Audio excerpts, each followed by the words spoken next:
Hi, this is Savannah, And this is Brian from the Dorky Diva Show, and you're listening to Star Wars. the best place for below average Star Wars.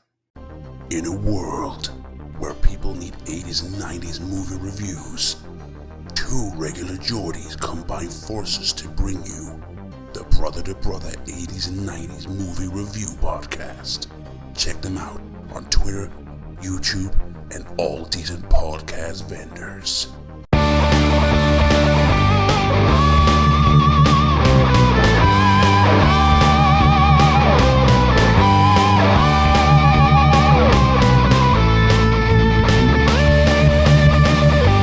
Welcome to Star Wars, best place for below average Star Wars.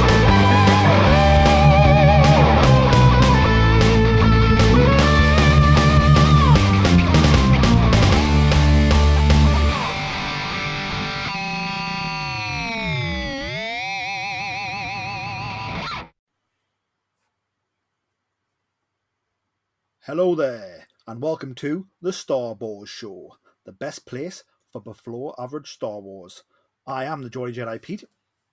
I'm Jason Hondo Ling. And I'm Kat Rees-Yalka. And we are back to talk more Book of Boba Fett Season 1. Today we will be reviewing Chapter 4, The Gathering Storm, written by Jon Favreau and directed by Kevin Tancharoen. Again, we're going to deep dive this. We're going to be talking spoilers. If you haven't watched Chapter 4 of Season 1 of the Book of Boba Fett yet, I definitely recommend pausing this podcast, going and watching it, and then coming back. Otherwise, you are going to have sort of not only the plot and the story, but also every little Easter egg that we've spoiled for you as well, because we are going to deep dive review it. Kat,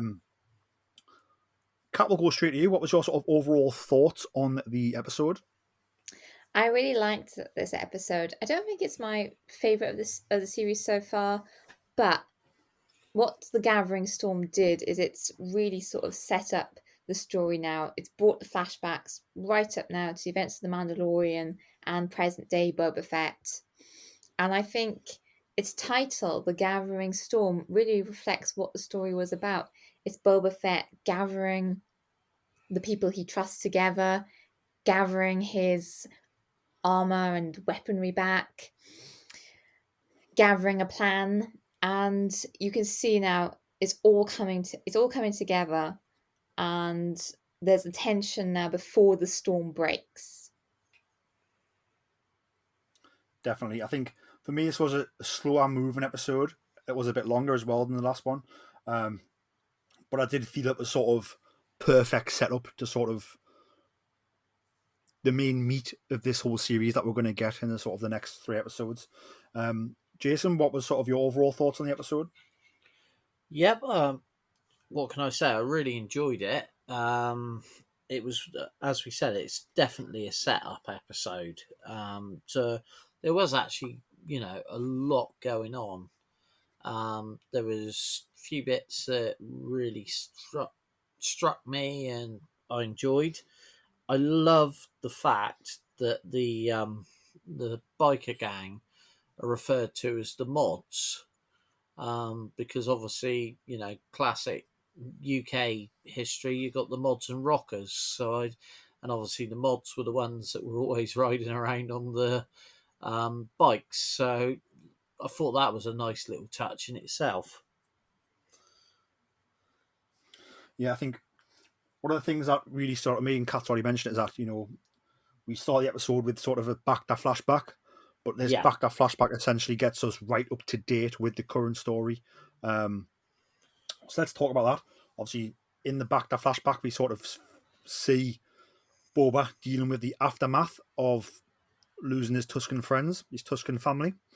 And he's sort of got his eyes on his ship, Slave One, which is in Jabba's palace where he left it, obviously being guarded, and obviously he, doesn't really have any blasters. He's got a couple of Gaddafi sticks. He's got a rifle, but other than that, he's worried about getting picked off, I suppose. And essentially, we get from that point on, we get sort of his first encounter with Fennec Shand, which ties exactly into The Mandalorian Season 1. We sort of hear the Mandalorian theme play a little bit, and we see sort of a flash of light fly off planet, which is the Razor Crest. So the Mando has left the planet, and then we see sort of Boba finding Fennec and taking Fennec to save her life, essentially. She's got the gut shot, which is, going to kill her. There's no backup tanks, there's no medics around, so the only choice Boba has is to take Fennec Shand to one of these. I don't know what the term would be. Is it a sort of a modder, like someone who mods bodies? I think they call him the modifier. Yeah, and in the show they called it the mod parlor. That's right. So we go to the mod parlor, which is, it ties into sort of these characters we met last episode, the younger people who are into body modifications. So it sort of ties us back to that. That's probably where these people came and spend their money and get their modifications done themselves. And we sort of see the process of Fennec being saved. And then what I loved was, it looks like Boba takes Fennec back to where he found her for her to wake up. It looks very similar. Fennec wakes up. Boba asks who she is. She says, "I take it I'm worth more alive than dead." He says, "You are, but I'm not after money." He just wants our help getting his ship back. To which she says, "No problem, let's do it." We then sort of have the sort of scouting of Jabba's palace. Fennec using sort of her master assassin techniques of spying on targets to scope the place out.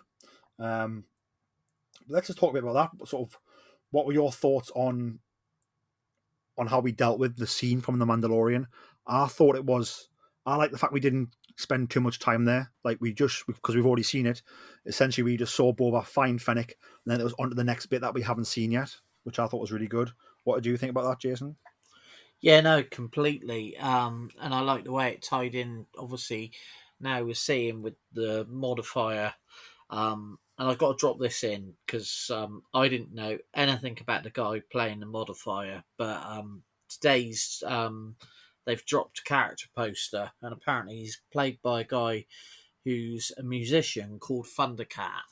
And I'm reliably informed by a good friend of mine, Ian Slater, that Thundercat's music is actually the music that's playing in the parlour, which is obviously really different. So you get this sense that Boba, the modifier that actually says to him, you're a bit young for this place. So obviously, whereas many people like myself have got tattoos on Tatooine, they go and get themselves a few mechanical parts, which I thought was quite an interesting thing to play out. And this guy, the way he sort of, he rebuilds Fennec Shand, and you can tell he's an artist. He's not a surgeon. And then when obviously Boba says, "Well, aren't you going to close her up?" and he says, "What? Cover up all that machinery?" I just really liked the whole idea that, like a tattooist, this was art to him, and he took a lot of pride in what he'd done. But at the same time, as soon as Boba had said that Fennec was going to die, this guy said, "Right, you don't have to ask me twice now. You should have said that in the first place." So yeah, I really enjoyed this. This tiny little scene, and like you say, then seeing Fennec Shand wake up, Boba was there, and then obviously giving her the do they call it the black melon or something like that? Whatever it is they're getting the water from. I just thought that was quite funny in the way he said, "Oh, eventually you'll really want it all the time," sort of thing. But no, I just thought this was good. It showed us the build up to how Boba Fett and Fennec Shand have developed their relationship, and it was a good part of. Kat, what were your thoughts on sort of the introduction of Boba and Fennec, similar to what we saw in The Mandalorian, and thoughts on like the same sequence we've just discussed there? Yeah, it was really cool. It was a really good tie-in to the Gunslinger episode from The Mandalorian. The only difference being that in The Mandalorian, when Boba Fett sort of walks up to Fennec, he's making spur noises with his boots, even though he doesn't wear spurs. But that wasn't present here in the Book of Boba Fett. So you could say that's a slight continuity error. But I've got a theory on that. I think obviously, I think that's more of a noise for us as opposed to a noise in the actual show. Like that's to tell us in season 1 that this is Boba Fett. yeah, you could be right. Where here we can see Boba Fett, if that makes sense. Yeah, you could be right, because that's what they did in episode 5. They just had that noise, even though he doesn't wear spurs, just to sort of say, well, look, he's like a space gunslinger. But yeah, the introduction between Fennec and Boba Fett, it answers all of the questions that we sort of had left over from that episode in The Mandalorian of how Fennec survived. I wouldn't exactly trust a Bantha as an ambulance, though. I mean, they go at one pace, which is a prod. It's a miracle that Fennec actually made it to Mos Eisley at that pace, alive. And the mod parlor, it was something very new, very fresh. Just like Jason said, it did feel like sort of the Star Wars equivalent to a tattoo parlor. And there was and the practical effects that they then use for when the modifier is rebuilding Fennec's torso, so good. It felt like something out of episode 5, mixed with a bit of episode 3 when they're rebuilding Vader. And it was sort of more of an art rather than a surgery. It was really well done. And the modifier, actually, one of his sort of appendages that he can put on is actually a super battle droid hand, which is quite a cool little touch, because obviously they do tread that line between human and droid a lot. And I also love the fact that his other hand, he's got glitter nail polish, and I'm super excited that glitter nail polish is into the Star Wars universe.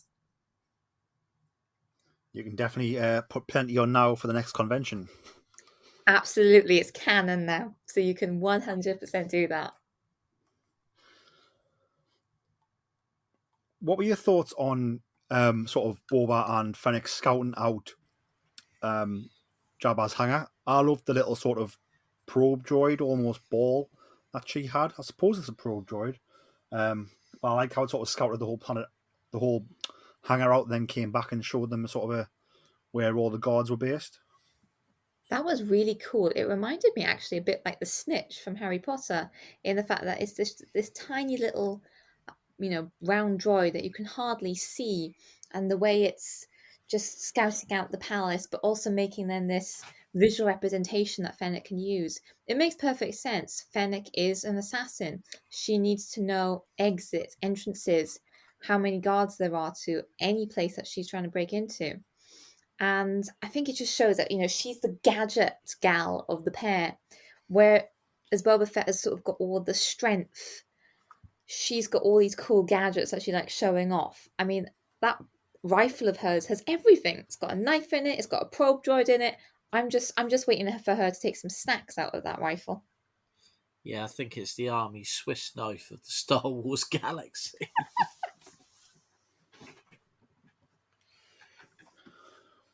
We have some really cool scenes with sort of, the night before they're going to take back the ship. We see sort of Boba spend a lot of time with his Bantha, feeding his Bantha meat. And then, here we see him sort of saying goodbye to his Bantha, sort of wishes it luck in the Dune Sea. Sort of a different side of Boba that we've seen, almost if the way the Tuscans love their animals is rubbed off on Boba, would you say, Jason? Yeah, I absolutely love this. And it's quite funny. I've actually, this afternoon, whilst I was waiting to sort a few things out, I watched an old episode of Animal Park about Longleat. And the keepers with their animals there just reminded me of Boba with his Bantha. And I thought, this is absolutely brilliant. The way they showed a more human side to Boba Fett. And I think at one point Fennec Shand says something like, Oh, it's later on in the episode. She basically says Tusken Raiders, you know, they they can't be beaten like that. And I just thought, yeah, we've seen a softer side to the Tusken Raiders, and there's that, whether they're getting run over by speeder bikes or whatever. And I think the whole thing with Boba Fett with this point is we're starting to see that he's no longer a bounty hunter. He's no longer, this mercenary. He's starting to feel like he's found his place. And, we're now starting to understand. Whereas beforehand, it was like, what's his determination to take over Jabba's palace? And now we're seeing why he won't, he's really got this plan in place. And it is more of a plan than I think we realised. Definitely. From what I've seen with Boba, the way he was with the Rancor last episode, the way he is in this episode with the Panther, it reminds me a lot of Ezra and how Ezra is with animals in Star Wars Rebels. He has like a strong connection to the animals using the Force. And we see Boba sort of a strong connection just naturally with the animals here. Do you think we're going to see him sort of befriend any of the animals in the rest of the season? Definitely. If there's one thing that the Book of Boba Fett is proving, it's that when it comes to animals, Boba Fett is a massive softie. He is so good with animals. I think I wonder if it's because he's sort of been quite a lone bounty hunter for most of his life. He's sort of finding a lot of companionship with animals. And he doesn't have to worry about animals double crossing him, betraying him, selling him out. So I think he's got a lot of respect and loyalty towards his animals because of that. So, to see him with his bantha and he's there, go make baby banthas. It's just such a sweet moment. And I love the look Fennec gives him. She's like, what are you doing, Boba Fett? She doesn't understand it. But Boba Fett doesn't care, and he's there giving the bantha a head rub before she goes, and it's just so cute. I'd happily have the book, one man and his bantha. It's just so it's just so sweet. Definitely, and I would definitely buy the action figure deluxe series Boba Fett with the bantha in the 6-inch scale, please, Hasbro. Oh no, it could be a Rancor. Well, you wouldn't have it that would just be a standard on the shelf figure. It wouldn't be a Hasbro Pulse one. Similar to the Dewback and the speeders that we had for Luke and Rey in the series. Next up, we have sort of the infiltration of Jabba's hangar and lower quadrants, like the kitchen. Let's just go straight to you, Kat. What were your favourite things about the whole heist to take back the fire spray? Oh, I think I've got to say my favourite part here is all the droid cameos. I thought that was brilliant. I mean, we start off with EV-929, who we see as sort of master of Jabba's palace in episode 6. And here he's actually like a sous chef. He's making something for Bib Fortuna in a pot with frogs. So to see him back from the original trilogy in this was really cool. And then over busy as a commie chef, we have the COO cook droid with all his big chopping cleavers attacking what looks like leeks and maybe onions. And I sort of love then when he does his like spinning blades when Boba Fett enters the kitchen. It felt like General Grievous, but it also reminded me of Raiders of the Lost Ark when one of the fighters has a sword. Boba Fett's just standing there waiting then for Fennec to come behind. It reminded me of Raiders of the Lost Ark where the sword fighter is just swinging his blades and Indy just shoots him. And Fennec just comes behind with her like laser cutter and takes off its head. That was a really, really cool scene, I thought. And then we have the cute little LEP droid, bunny droid, as I'm calling it. And what I loved about this scene was we didn't need it in the story. We didn't need to see the droids. we certainly didn't need to see Boba Fett trying to chase down this little lep droid, but it adds so much humour to the story, which I think having these light-hearted moments is really important, because there's a lot of seriousness to the Book of Boba Fett, but they never take it too serious. So I like having these much more light-hearted moments where we get to see Boba Fett and Fennec being a bit more normal and perhaps relatable.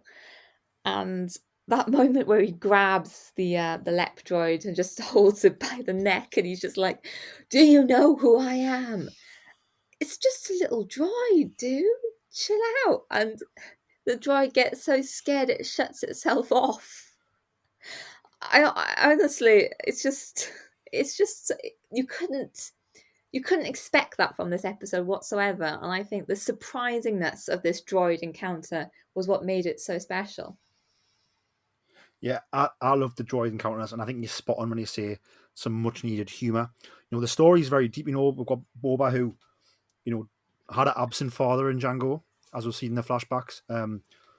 Has this newfound family of the Tuscans, and they're massacred, and he can't help them. He's trying to help them, but he can't help them. So it's quite sad and deep. Star Wars is tragedy, as they say, but here we have a bit of humour just to sort of help us get through it. Am I right in thinking that the chef droid who has all the arms, that's the same droid we saw in Attack of the Clones, who serves R2-D2 on the refugee cruiser? It is the same droid, and the LEP droids, or LEP droids, they first come from the Clone Wars. They featured throughout Star Wars novels, and the sound effect of the LEP droid, you can actually hear in Maz Kanata's castle in The Force Awakens. And what I loved about the droid is that they call for the rat catcher, and that droid is obviously being used as a rat catcher in Jabba's palace. Yeah, it's really cool. Because you sort of got this rabbit chasing these rats. Again, it's just something totally unexpected. You don't, when they actually call for the rat catcher, you do wonder what or who is going to turn up, and then this little droid sort of scurries in, and I think it seems to be doing a good job, because the amount of rats compared to episode 6 definitely seems to have decreased in Jabba's palace. It does indeed. It does indeed. I was thinking, there's a lot of food being prepared there, and we see how fat Bib Fortuna gets once he takes over being the crime boss. So I was thinking, if Jabba was a fat slug, Bib Fortuna becomes a glutinous pig. Maybe it is the curse of whoever sits on the throne to become fat. So will we see a fat Fett in season 2? I don't think so. No, because that's the one thing I liked about, I think it was in the previous episode with the food thing, and he said, "No, I don't need the food. That is what he's showing, is he's a very different sort of leader to these two that have gone before him. And yeah, I don't think we'll see a fat Boba, that's for sure." No, I think the food kind of acts like a metaphor, as the greed of power, the greed of money, and that sort of all-consuming greed when you reach power. I think that's sort of what the food and the fatness of Jabba the Hutt and Bib Fortuna sort of represents, is that they are, they're just gluttonous for power, whereas Boba Fett isn't. Yeah, definitely. I found the overall sort of heist, I suppose it's a heist is what I would call it, the way they sneak in through the drain, they sneak through the kitchen and into the hangar. And it's only when they get to the hangars when they come under attack from sort of Bib Fortuna's henchmen. One thing I did notice is that there was a couple of Gamorrean guards come out of nowhere and they don't die. And I'm wondering, are these the same Gamorreans who then become Boba's Gamorreans? I'm pretty sure it is. Because that's obviously what's been hinted at before, because they've said how loyal those two were to both Jabba and Bib Fortuna. So as soon as I saw them, I noticed they were a little bit meatier. I felt they were a little bit bigger in this episode than they are in the earlier episodes, or when we see them with Boba. So I'm wondering if, obviously, once Bib Fortuna they're gone. Maybe they lost a bit of weight. Well, they're certainly wearing more clothes and body armor. Yeah. Kat, what were your favourite parts of the actual sort of firefight inside the hangar to get the fire spray, aka Slave One, back? This was a really good scene. It also, explains where the Slave One has been all this time. We know now it's been in Jabba's palace under the lockdown of Bib Fortuna.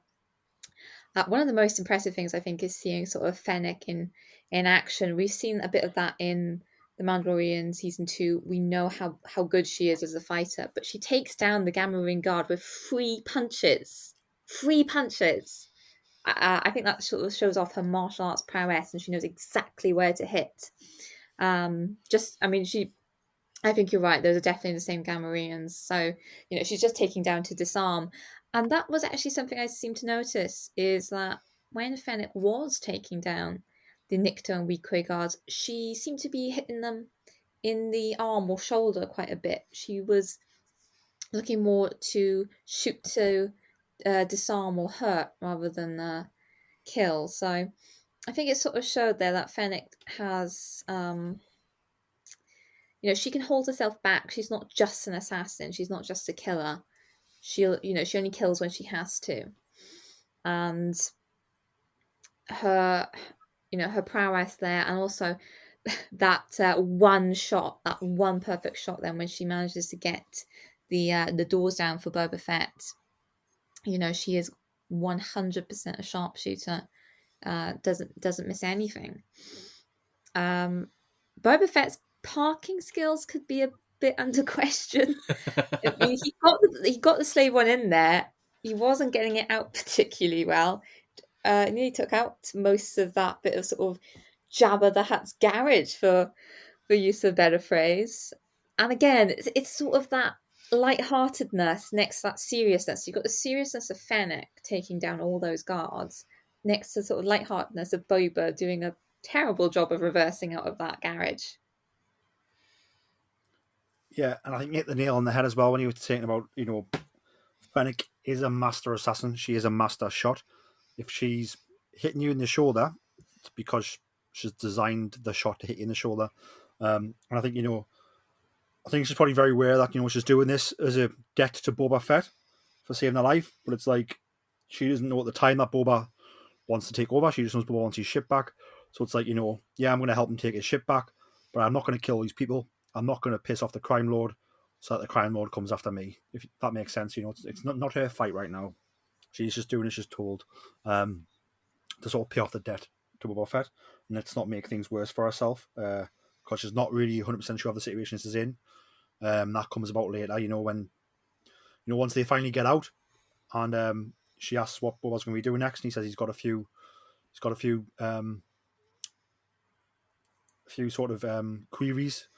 I can't remember what the actual line is, but it's essentially he's got a few tasks to do against people who have wronged him, essentially. And she asks Fennec where she wants dropped off, and she pretty much says, "I'll come along for the ride. I'll see what's going on." Yeah, I actually love that bit because I think that was those two bonding as characters. And obviously, Fennec Shan could have quite easily, she's done what she said she was going to do, jumped ship, but there's something that's holding her there, which I'm looking forward to seeing. She's got a respect for Boba, and obviously when he rescued her, and he said that he was Boba Fett, and she said no, Boba Fett's died. So she knew who Boba Fett was before he'd gone into the Sarlacc pit. So there's almost this intrigue with her in that she's getting the opportunity to find out who Boba Fett is. Definitely.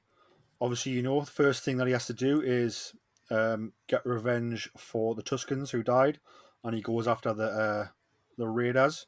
Kat, what were your thoughts on this scene? How it was shot, how it was filmed, and were you happy or were you sort of shaken by the lust for revenge that Boba has?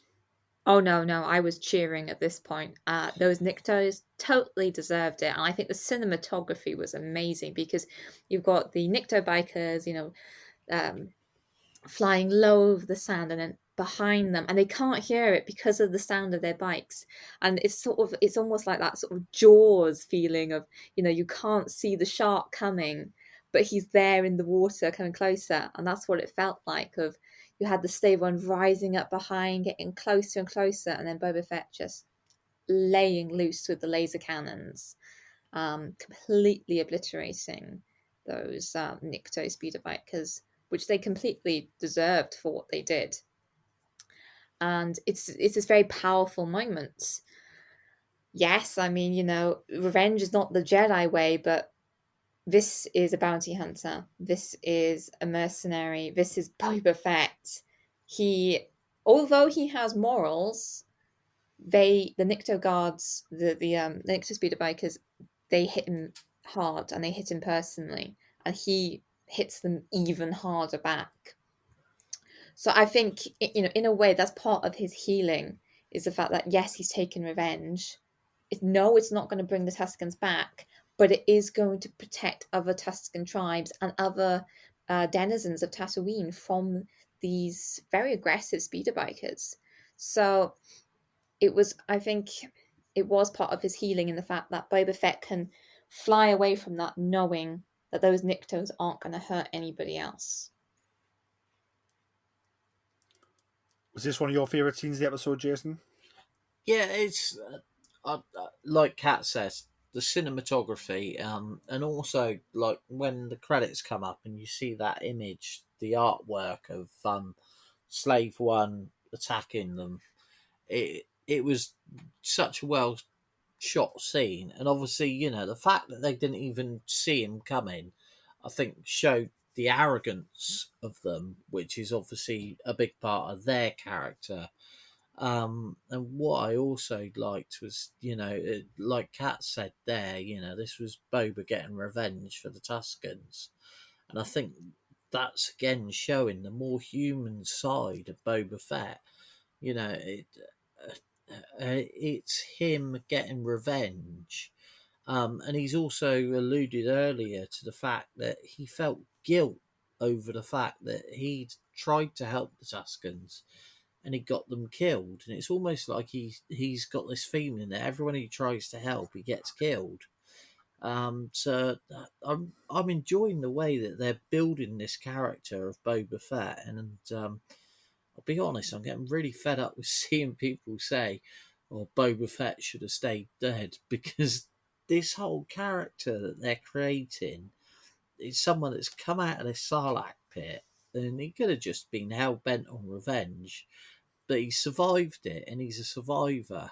And yeah, I just think, for me, this series is bringing out a really human story, which is what Star Wars does, and that's what you need to look at it. It's the story side of it, not what you perceive it to be. After getting revenge for the Tuscans, he then goes in search of his armor, which he's struggling to see inside of the Sarlacc pit, which, I think when they first get there and the ship's sort of hovering over the pit itself, and he's trying to look in there, I think they assume it's dead. But no, Yeah. it's not dead, and the Sarlacc attacks, well, to defend itself, really, I suppose. And they sort of get dragged into it a little bit. The visuals are brilliant with the ship. And I the have to maneuverability say, I through water. jumped. I'm going to admit to this. I jumped when the Sarlacc came out, and anyone else jump? No, I was No. expecting it.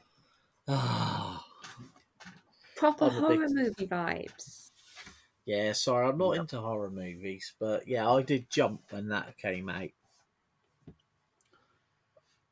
And we see the exact same sort of sound effects that played when the tentacle grabs Lando's leg from Return of the Jedi plays when the tentacles grab Slave One, which I thought was really cool. And then obviously, they're sort of battling to get away from it, and we see the seismic charge get eaten by the Sarlacc, and you see it go off underneath the Dune Sea, and we see sort of the ripples go through the beast from the outside. Definitely killing it, as we can see.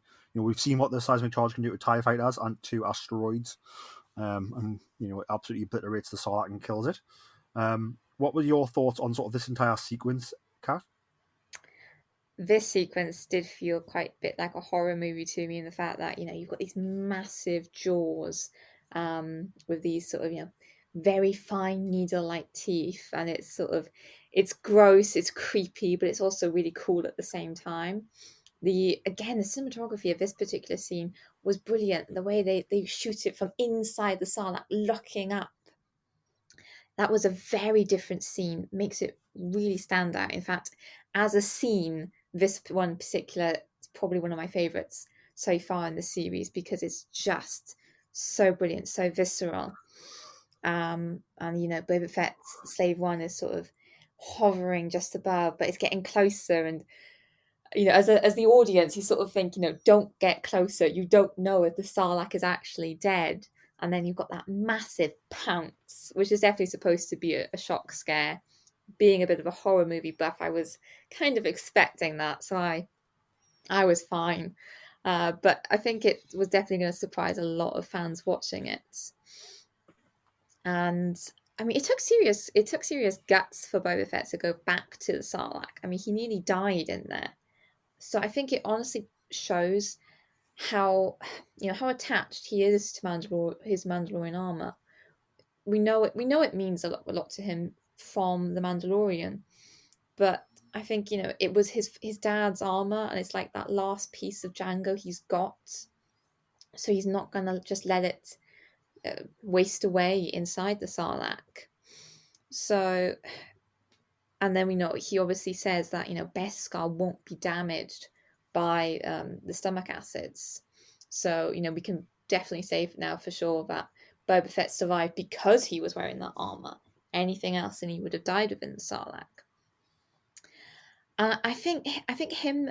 Well, technically, it was Fennec destroying the Sarlacc with that seismic charge. Again, that's sort of part of Boba Fett's healing. He's destroyed the beast that tried to kill him, and at the same time, he's protecting Tatooine from the Sarlacc. The Sarlacc is gone. It's not going to eat anybody or anything else again. So I think this is like Boba Fett, paying off his debts, his old debts, so that he can start again with a fresh slate. Yeah, definitely. I think as well. When the Tuscans were alive, I could see people maybe like giving up his Mandalorian heritage, but now they've gone. It's a bit like, well, what do I do when I need my armor back to be me? I love the fact that after they killed the beast, that he went back in sort of without the armor, which means he was getting burned, looking for it. And obviously he comes back out, and Fennec's like, "You're burning, be careful." And he's like, "It's not in there. There's only trash in there." Which to me sort of sets up for the next bit of the story, where it could be, is he keeping an eye on Jawas? Does he see, like, after this episode, after this flashback, do we see him sort of scouting out traders? Does he see, I've forgotten the guy's name now, but Cobb Vanth. Cobb Vanth, yeah. Does he see Cobb Vanth buy the armor, and is that how he knows where it is, and he keeps an eye on it? Time will tell. But he comes out, and this is where she tells him, you need a back to tank. And that's been very integral to this series here. We then see Boba coming out the back to tank, and the droid tells him that he's 100% healed now. So this could be the last Bacta flashback we get in the series. I don't think it'll be the last flashback. I think it'll be the last Bacta one. But I can see us maybe getting some more flashbacks in the next few episodes. Maybe of him on Camino. There's like young Boba. Just to sort of, again, just tie into this character and what he's been through his childhood and adulthood. What did you guys make of sort of all of the stuff that happened in the present time, sort of after the Banker flashback. Kat, if you want to run through sort of your favourite bits of what happens after the flashback sequence. Lots of good stuff happens after that sequence. I think perhaps one of the bits that really stood out for me is Black Satan drowning his sorrows in the sanctuary. He's failed the twins, so I don't think he got paid. So he's decided to drink his troubles away, and opposite him is a table full of gambling Trandoshans. Now, if you remember from chapter 1 of the Book of Boba Fett, the Trandoshans came with tribute of a Wookiee pelt. Trandoshans hunt Wookiees.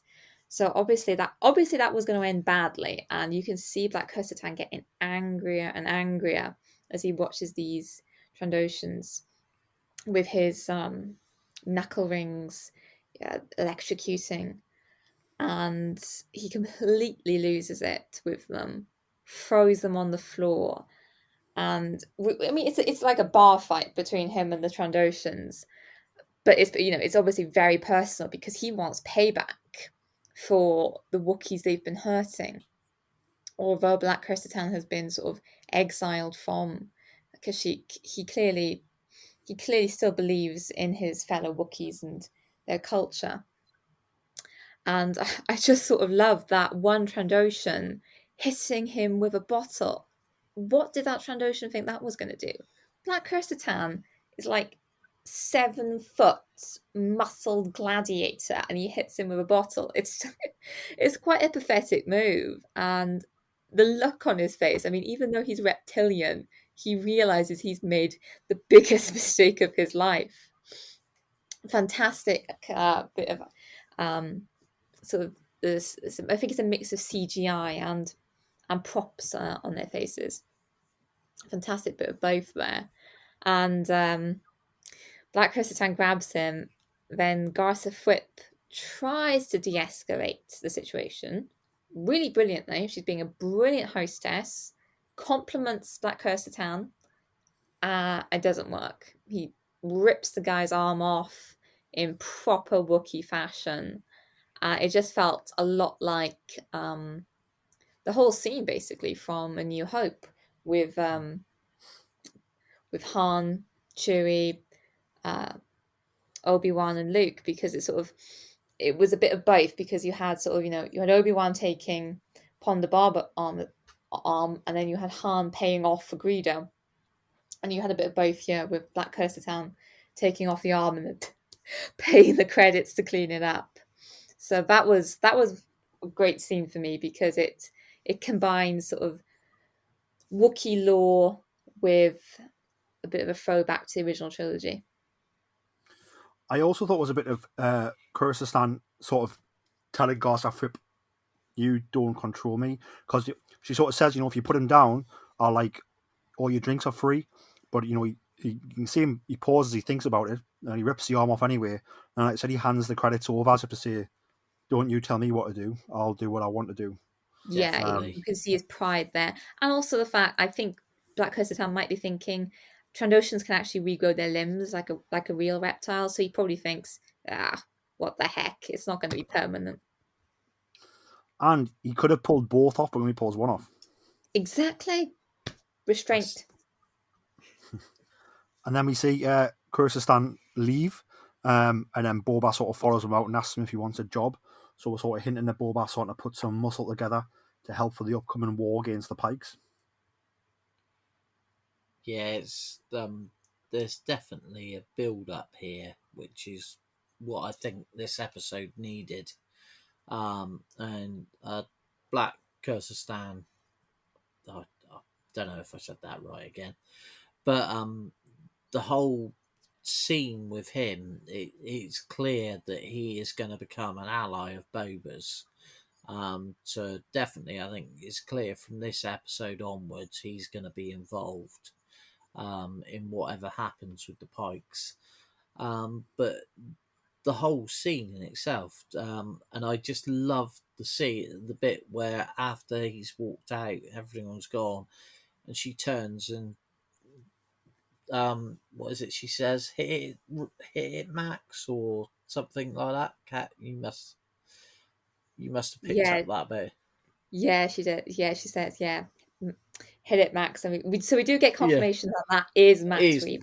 exactly, and the whole thing, and obviously it brings back memories of the old classics. Played again, Sam, and it just I loved that whole scene. The whole like you say, there was the throwbacks to A New Hope. The whole thing was, we're definitely on Tatooine.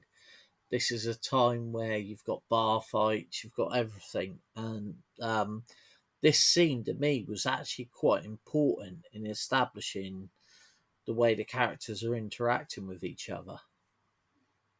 And also, what was quite interesting is Garth Whip says this is a more civilized time, Yeah, and it's sort of the opposite of what Obi-Wan says in A New Hope, because it's like she says something else as well. This is a more civilized time, and she says something else. I can't remember. This is quite remember the wording, but it's again, all it's it's almost like the Empire's gone, so the scum and villainy and all the corruption should be gone with it. definitely, and you can sort of see that because her cantina is it's very luxurious. I mean, if you compare it to Mos Eisley. Exactly, takes you it takes you more to what we've seen in um, episode 8, isn't it? Yeah, it feels much more like Canto Bight. Well done. I couldn't think of the name for a second there, but yeah, that to me was what it was feeling like, and it's like there's this is the start of the relief. The Empire's gone, but then there's still problems about. I get the impression that Lucasfilm Disney are trying to drop the black from Black Kyrgyzstan because I noticed that Madam Fripp related to him as just Kyrgyzstan, and then they've Yeah, got a I think they've got a emoji from on Twitter now if you use the hashtag Kyrgyzstan, yeah, but the black isn't there, which I suppose makes sense if you think about. You probably don't think about it, but I mean, I'm a white person and I'm called Geordie Jedi Pete. yeah. If I was black, I wouldn't be called Black Geordie Jedi Pete. Do you know what I mean? So No, I suppose I don't know if that's actually a thing, but I've just noticed that in the marketing they've dropped the name and then they've dropped the name from the episode, where in the comic he was referred to as Black Kyrgyzstan, wasn't he, in the comic, actually like written in text. Yeah, he yeah. was, except by Dr. Afra, who always called him Santi. And I think that's actually what Garth Whip says. I think she says Santo. So I think they're sort of giving him his nickname now. No, I thought she called him Kyrgyzstan or No, I Kazakhstan. think she shortened his name to a little I don't nickname. know. You have to rewatch it. Yeah, I'm gonna have to rewatch it like with the subtitles on because I'm sure she shortened his I'm name. pretty sure she just dropped the black, but that's I 100% heard her say Kristan, yeah, but whether she might refer to him more than once, do you know what I mean? So maybe she yeah, does use a nickname as well. We also have in the modern day sequence, Boba has all of the crime families of Mos Espa over for tea I love this. for an Oh my evening meal. gosh, love this. Love it. Kath, do you want to take it away and tell us what happens? Oh wow. Well, Boba Fett decides to go full Godfather mode. He even gets the music playing, and we get the 4 families round the table. They're talking about spice. Basically, we just have a full Godfather scene, but with Boba Fett and aliens rather than Italian mafia. And it is such a great callback to the classic. I think it's something that probably fans were expecting, especially as we do briefly see that table scene in the main trailer, and it links to Boba Fett, setting up this crime family. Of course, he's going to have to bring in the other syndicates to have a very tense chat, and it just, oh, I sort of just got goosebumps in this scene because it was just Oh, it was so good. I And the love. way he puts his table above the Rancor pit sends I such a was. message. It's eat with me or be eaten by the Rancor. Simple as that. I have to admit, I love this bit because of the way that, when they say, well, what's to make us do this? And then on cue, the Rancor puts its claw up through. And at the same time, we see the rat catcher droid jump with fright because he stood there working in Boba Fett's dining room. So I thought that was a nice link back then to what we'd seen previously in the flashback. That poor little lep droid needs counselling. They always do. They did in the Clone Wars. Actually, I think that's sort of it. The humour actually in the Book of Boba Fett does remind me a lot of the humour from the Clone Wars. Yeah, yeah. There's a lot more humour to what there was in Mandalorian, and I think that's harkening more towards the Robert Rodriguez influence because if you look at the stuff that he's done, there's definitely a big. Although obviously John Favreau's writing it, and there's different directors, there's definitely a big Robert Rodriguez and a imprint on this, and I think that for me is what's making it a little bit more enjoyable. I'm trying to figure out if Boba Fett has already trained his Rancor to do that thing with the claw coming through the grate, or if Danny Trejo was down below waiting for that exact moment to sort of wake up the Rancor. I think, yeah, they chose to put the dining table on top of the Rancor on purpose. And I guarantee Danny Trejo was under there waiting for the cue. And then as soon as the cues come, Danny Trejo's probably woke the Rancor up and said, Rancor, you need to put your claw up there, and he's done it. And it's worked perfectly. But yeah, they would have been, Fennec and Boba would have chosen to put the dining table there, if that makes sense. Definitely. I mean, it's like the biggest power play having the dining table above the Rancor pit, because even if they did fall into the Rancor pit, we know Boba Fett would be fine because the Rancor sees him as Daddy Fett. So everybody else would be eaten though. Yeah, definitely. And I think it's designed to get them back at the table, which it works perfectly. And we sort of see, the crime families leave sort of with a understanding that all Boba said is, if the Pikes come to you and ask you to betray me, stay neutral. I don't need you to be fighting me battles for us, but just stay neutral. Don't join them. Just stay neutral while I take care of them. I'm not convinced they're all going to stay neutral though, because those Claytonians seem shady to me. There's always a betrayal. Definitely, and where there's money and spice involved, who knows? Maybe they all might betray him. You never know. We then sort of see the end of the episode where Fennec asks him how big the treasure trove of Jabba's palace is, and Fett tells her we've got plenty of credits, and she sort of says credits can buy muscle. And then we then get the Mandalorian theme song for a couple of beats before we go to credits. This is awesome. Are they going to buy the Mandalorian to come help them? It's a big telltale, and I know Kat and I have discussed this at length, and I think I'm definitely at the camp that we're going to see Mando. And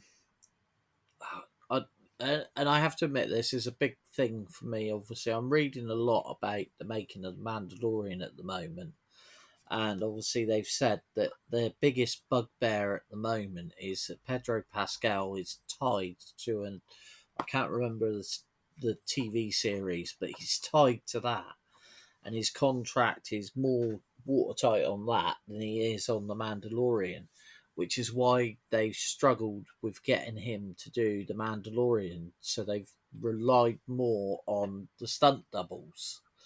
Is that true? Because surely when they signed him, they know what he's doing. I think because they weren't sure, because the two series almost started at the same time.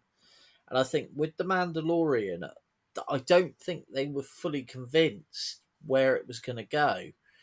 So I think it was season by season.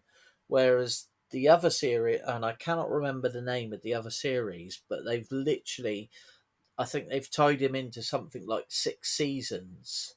So they've had real, if it's been when they're filming that, he hasn't been able to get out of contract, which they've said is a big problem for John Favreau at the moment. Well, he wouldn't want to get out of contract, would he? Because that would be sort of bad to work with. So if Well, he's got a contract, he's going to fulfill his contract. You know what I mean? exactly. Well, what I mean is that they've been trying to buy time, so when he's been off from filming that, rather than him being tied to waiting to start filming again, they've tried to get him in to do, and a lot of it obviously is voiceover work, because then they've been using the stunt doubles, but that's not ideal because they wanted to try and have Pedro Pascal in the armor. And I think also, especially with season 3, because they started to show him without the helmet on, and I think that was going to be a part that they wanted to show with season 3, and they've been sort of stuck that they couldn't show him without the helmet on because obviously they've had to use stunt doubles. Where's this from, Jason, if you don't mind us asking? I've seen it on several different groups, and this is the thing, it's not been reported on one group. I can't remember the name, the different groups. Just in Facebook groups or like by reputable? All on different, Reporter? all different Star Wars groups that I've Fan seen. pages, though, yeah? Yeah. Okay. So how true it is... I think in season 1 it was a thing because we've seen it in the making of. Yeah. I think season 2 you could tell it wasn't a thing. I think for me, like if he's doing one TV show for 3 months a year, Yeah. then you book him for a different 3 months a year, and you know as a multi-million-dollar company, you know how to plan shooting. So I find that hard to believe. I think where they've been caught out is with the COVID situation. And they've been trying to juggle because obviously they've had shutdowns and situations like that. I think that's where the frustration's coming. I hope so. I worry about if this is true, then like I worry about Lucasfilm being able to run itself. I have to admit, I do. To me, it seems silly that they didn't tie him in. Well, is it? I mean, if this is just, it could just be gossip, couldn't it, on fan groups? Oh yeah, it could be completely gossip, but I've seen it on so many different sites that they've said that this is the problem, that he's tied into this one TV series that he started at around, I think it was around about the same sort of time, and obviously the Mandalorian, the first season pre-COVID, they had it nailed. We went in, we filmed, we had it all on the stage, everything was done, and then everyone went away whilst we did our magic. And I think where they got hit then was where COVID came in. They couldn't do it in the allowed time. So it's just been a logistical nightmare. And I think that's where they're having the issues. But obviously, if he comes into this series, which I can't see why he wouldn't, because obviously originally they were aiming to film The Mandalorian, and then they went the route of the Book of Boba Fett. We already know that The Mandalorian was delayed sort of filming. So I'm pretty sure he's going to turn up if not the next episode, by the end of the season. What other muscle do you think we're going to get hired apart from the Mando? That's one of it.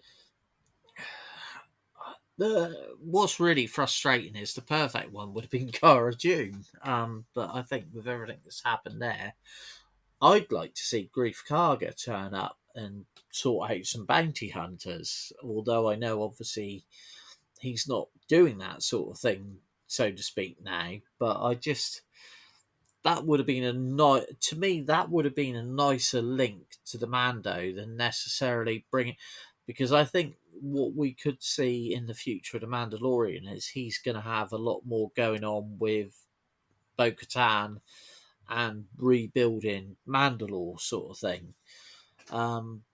we've still got the option. There's a lot of bounty hunters out there. Are we going to get the likes of Bosk, Forlom, that sort of thing?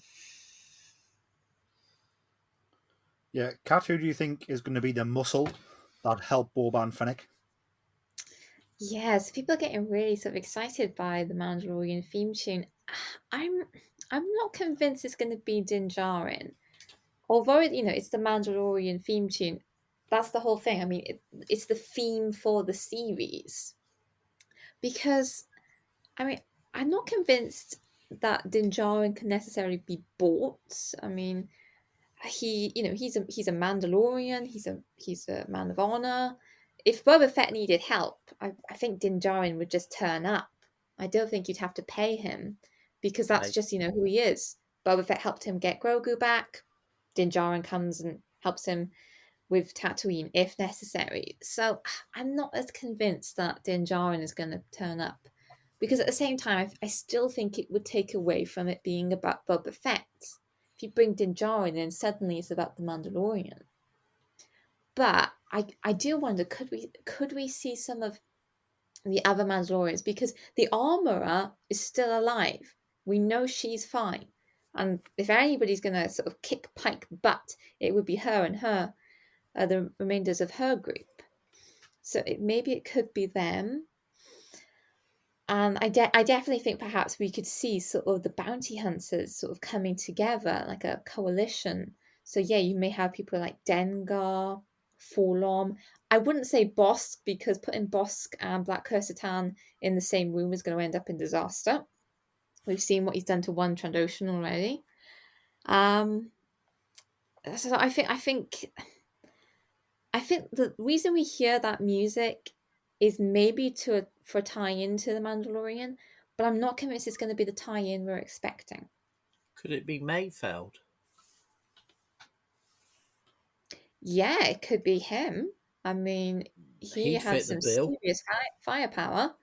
As long as it's not that Twi'lek. Please don't bring that Twi'lek from the Mandalorian. Oh my gosh, no. Yeah, leave her in Harry Potter. Leave her on the prison ship, please. If it was the Mandalorian, Din Djarin, Boba might ask him, "Oh, where's the little fella?" And then Din might say, "Oh, I left him with Luke Skywalker." And then we might see like an eyebrow raise from Boba. Yeah, but surely Boba should know by now because he was in on the whole escape or the whole setup of the last episode. Yeah, which could be interesting in itself, like you say, the whole Boba Fett and Luke Skywalker. Could they ever work together? Considering that Boba Fett did try to capture Luke for Vader, I'm not as convinced. Yeah, but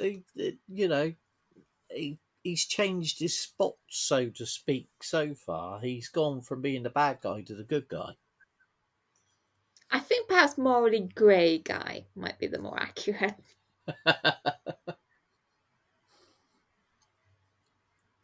Is there anything we've missed that you guys want to speak about the episode? For me, that music, I'm convinced, it's an obvious telltale.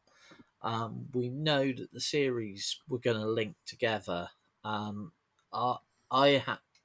personally feel that it is going to be I can never say this. Din Djarin or the Mando. That is my personal feeling. But I could be proved wrong, and Wednesday will be the telltale sign for us all. Yourself, Kat, anything we've missed in the episode that we haven't spoke about yet? No, I think we've sort of covered a lot from this episode. I don't even have any fun facts for the end of this episode. I think I've already covered all the Easter eggs. So here's one from me. It's not so much an Easter egg. I didn't notice it in the past episodes, but this episode we got a full-on close-up of Kristan's face. Obviously, you can see the scarring from the battle with Obi-Wan Kenobi. Yeah, I noticed that they said about it in the first episode, but you really could see it in this episode. Yeah, it So I definitely sort thought, of adds to the realism of his mask. so I thought that was really cool. I have to admit, I've reassessed. I know previously I'd said I I wasn't happy with the way the character looked on screen, but after seeing him in this episode, yeah, they got it right, and I absolutely loved it. Jason, what's your thoughts for the next episode? What do you think's going to happen? I definitely think we're tying into the Mando. We're getting ready to go to war with the Pikes, and I'm really looking forward to seeing. I've got a feeling we're going to have another short episode this week. I just think that's the way they're going. So it'll be interesting to see what they come up with. Um, although they've obviously Boba's finished the back to tank, like you say, I definitely think there's going to be some sort of flashback. We could even see a whole episode where we see him watching with Cobb Vanth, and then how he eventually goes to claim his armor. I think there's definitely going to be more tie-ins to Mando, but we're definitely heading towards the end game now. Could Cobb Vanth be the muscle? That is another option. He's certainly, although obviously he's not got his armor anymore, but he's definitely an option. And there's so many different muscle that he could pull in. But again, it's have you got the funds, and are you going to get the right people? Kat, what's your thoughts for next episode? Well, I can't wait to see now what's going to happen in episode 5, because I think the storm's going to break now, and Boba Fett's got to get his muscle together. We've seen how empty Jabba the Hutt's palace is. He needs a small army to take on the Pikes at the end of the day, and he needs skilled people to take on the Pikes. So it'll be exciting to see who exactly he calls upon. And I think, yes, I think there's going to be links to the Mandalorian, but I think we're going to have perhaps some surprise cameos of muscle we weren't expecting. Oh, I've got a naughty one. What about Han Solo and Chewbacca? Oh, Who would be Han Solo? Realistically, it'd have to be Harrison Ford. But possibly de-aged, or could they do a mixture of the two? But it would fit. They're both about at this time. Both got issues with the Pikes. yeah, but I mean, Han has got serious issues with Boba Fett at the end of the day. Yeah, but could it lead into the whole Crimson Dawn thing? Well, I mean, a surprise cameo could also be, if we've got Black Kersatan, could we see 000 and what was the BT. other droid? BT. Yes. Could we Love see it. those two coming in? Oh, they'd be brilliant. That would I be. mean, the Pikes wouldn't stand a chance at that point. No. And they'd have to bring Dr. Aphra in at that point, and could we possibly see Dr. Aphra in live action for the first time? That would be seriously cool, and definitely something that I think we wouldn't be expecting. Exactly. That's one thing.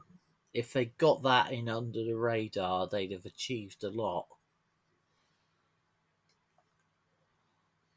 What do you think about, obviously, a character who is alive right now is Jar Jar Binks? Think he might rock up? In some ways, because I've talked about this before, having chatted with Oliver Ford Davies, because Outward Best he's a brilliant actor. It's just, why did George Lucas turn him into a waddling duck? I don't know. But it's a character that, to tell the truth, after everything that's happened, he could be in a place that he could actually be quite helpful. Actually, after the events of the Empire in Aftermath, I can't remember if it's Life Debt, or It's Empire's life. End. I think it's Life Debt, isn't it? Is Yeah, that the first one? no, it's the second one. Poor Second, Jar yeah. Jar is a outcast on Naboo. I think he's homeless. He's been completely barred from the Gungan cities, and he's basically a clown for the kids. So yeah, that's in the Aftermath book one. It's one of the sort of chapters in there that sort of tells the story of the situation they're in, and it essentially tells the story of Jar Jar as he is in society now. So it's like, adults didn't like him when the Phantom Menace came out, but that's because he was there for the kids, not for the adults. And in this movie, in this book, the adults don't talk to him because it's like, oh, he did something bad once. We think he was something to do with the Empire and the end of the Republic. We think, so like we don't talk to him, but yeah, he's essentially a street performer who the only people who sort of talk to him and enjoy him are the children. And I thought it was a very clever way of just saying, you know, just because you don't get something doesn't mean you have to hate on it online and try and drive people to suicide, which is what the Star Wars fans did with Armor Best and with Jake Lloyd. Yeah. It's a bit like, just because you don't enjoy it probably means it's not there for you, but there's something else there for you. Do you know what I mean? Jewel of the Fate is there for you. But, the little ones are going to enjoy this and they're going to love Jar Jar as a character. I mean, I love Jar Jar, and I wanted to see him explored again because I always loved his character. He's just a goofball. And I don't know if you ever watched the is it the Jedi Trials? Yeah, the TV show Ahmed Best was a brilliant Jedi. Oh, he was so brilliant. My two girls absolutely loved it, and they couldn't get around the fact that he was the actor that played Jar Jar Binks.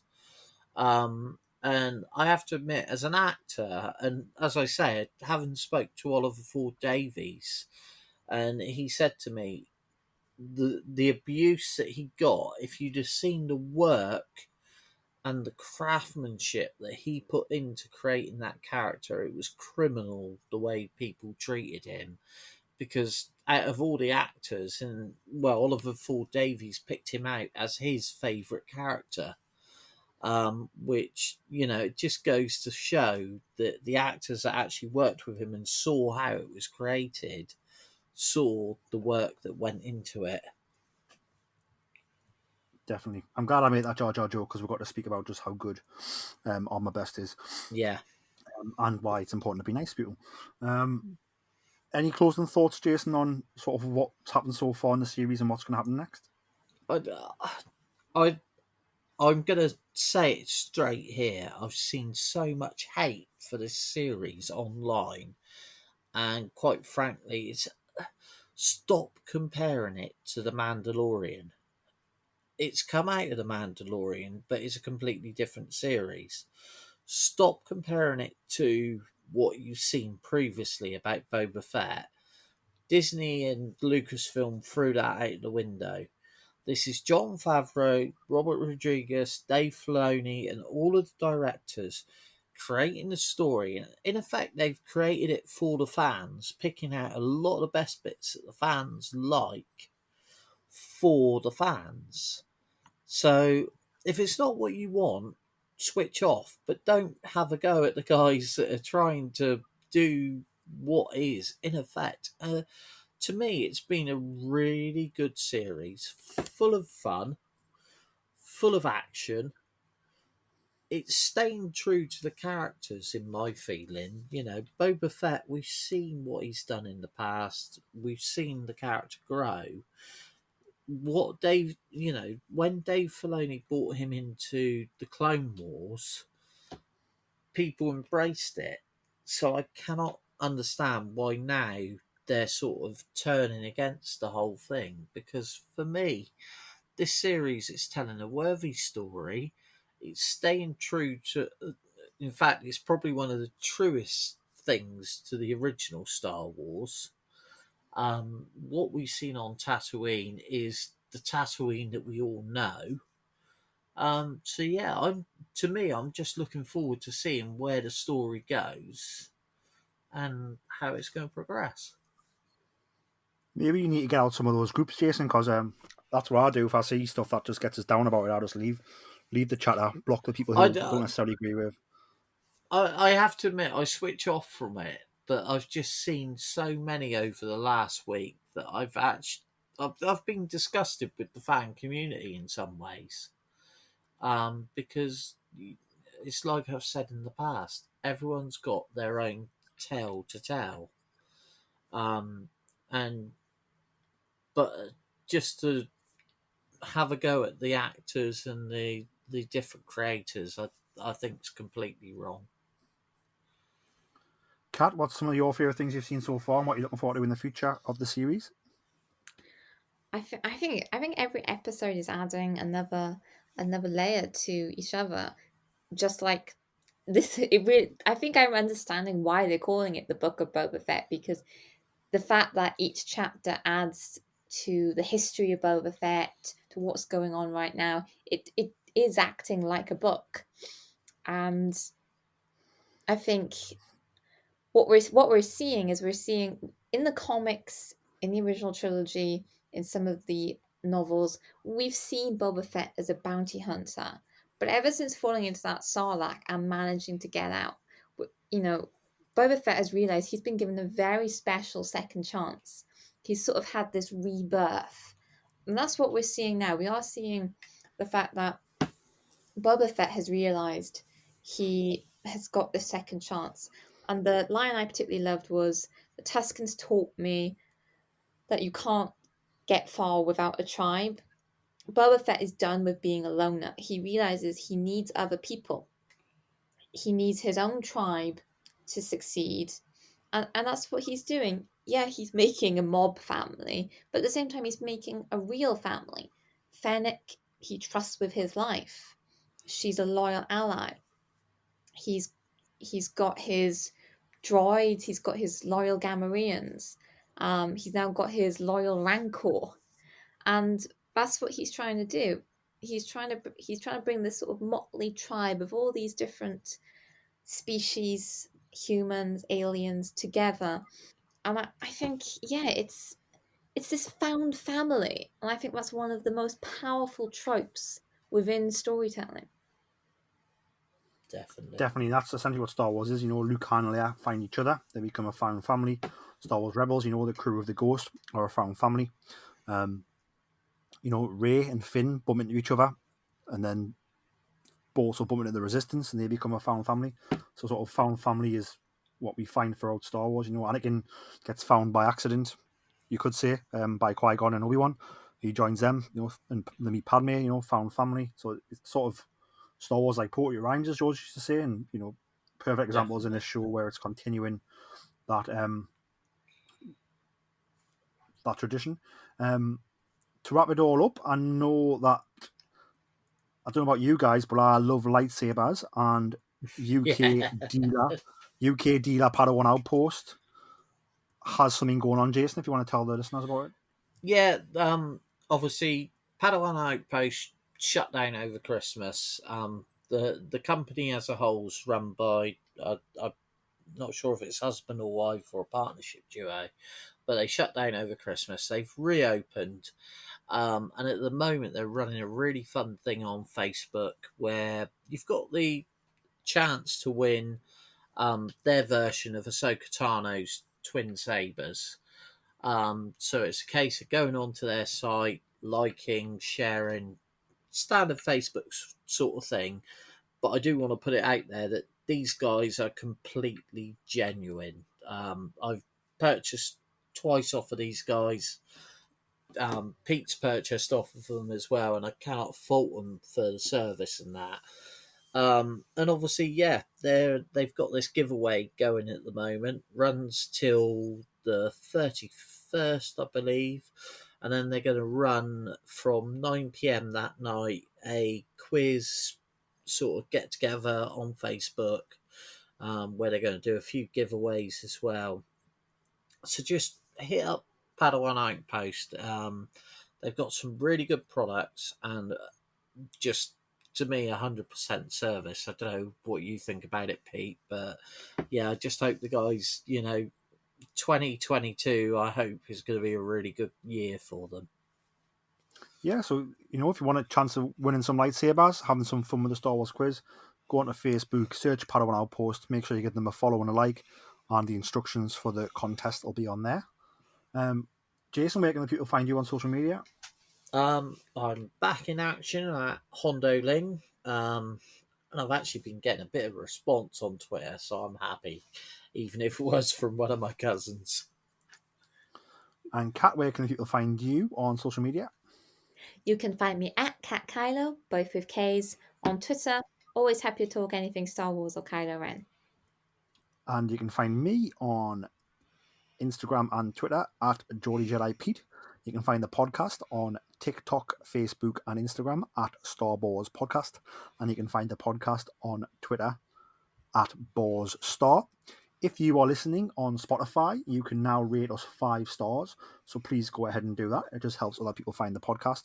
And, if you're listening on iTunes or Google Podcasts or Castbox or any other app that allows you to rate the podcast, please think about leaving us a 5-star review or whatever the top star review is. Again, it just helps people find the podcast going forward. But guys, thank you very much for joining us. Always a pleasure. Good to speak. Been a blast as usual. I can't wait to get to next week's episode so we can talk about that, because I think it's all going to go down in the next episode. It's going to be very fun, very hectic. Listeners, thank you very much for listening. May the force be with you all. And remember, always tell that to Kanja Club.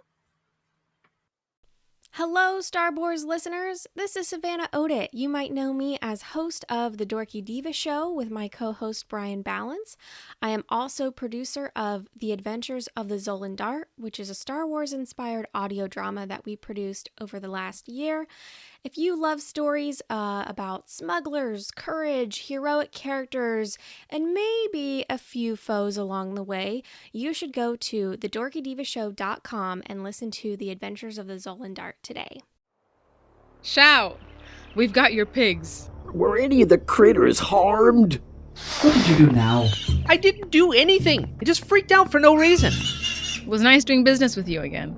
Maybe next time we could deliver something less temperamental. Now, what you call temperamental, I call fun. Hey, is there a place nearby where I can make some repairs? 3 clicks south of here, you'll find a small spaceport. They should have what you need, as long as it's nothing too big. Dynamic class? My stars, you don't hear about many of those still being space-worthy. It's been in my family for a while. She's pretty great. Any chance you have a hover cart we can use to load up? I'll check out the HoloNet to see if anything new has come up in the sector. My name is Sereth Khan. I am the chief here on Kamai. My people and I have been experiencing food shortages as of late due to unforeseen natural occurrences. We are looking to hire someone. I say we take this one. The pay is great, and it's the type of job we're familiar with. Welcome. You must be Captain Otoa. I've already sent word to Pac 2 to expect you in the next cycle or so. You told him we were coming before we even accepted the job. That's rather presumptuous, isn't it? Perhaps, though once I received confirmation that you were interested and on your way here, I couldn't help but hope. Fair enough. Well, we'll be back as soon as we can. Well, that's not good. Is that blaster fire I hear? So you're the one. Captain, it sounds like they want to do this the hard way. I love when they got some fight in them. This is bad. This is bad. We're about to have a lot of company.